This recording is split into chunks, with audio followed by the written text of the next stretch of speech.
Themes: the nature of men and women. Throughout the Odyssey, characters struggle with what it means to be a man or a woman, when it means to be a good man or a good woman, and what men and women should mean to one another. Good examples and bad are often juxtaposed.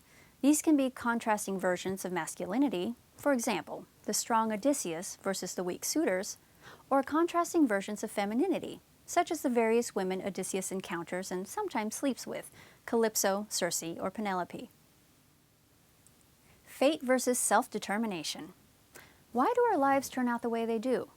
In the Odyssey, the answer must be filtered through the tension between fate and self-determination, though at times it isn't always clear which is which. For example, Odysseus's men untie the bag holding Aeolus' winds. They're greedy and think there might be gold in the bag, but instead they release their own destiny, the strong winds that blow them off course. Were they fated to do so, or did they make a choice? You'll have to decide. Creativity versus heroism. If you're getting the idea that the Odyssey is shaped by opposing forces, you're exactly right.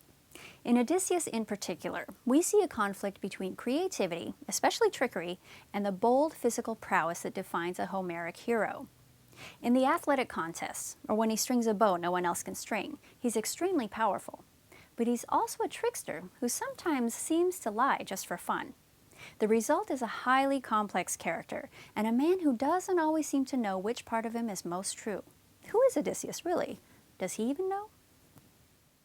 Hospitality. It seems odd for hospitality to be important in an epic, but it was crucial to the Greeks and their civilization.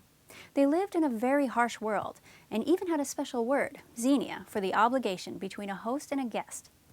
Throughout the poem, anyone who is rude to a guest comes to a bad end, usually killed by a god, while anyone who is a good host or guest is rewarded.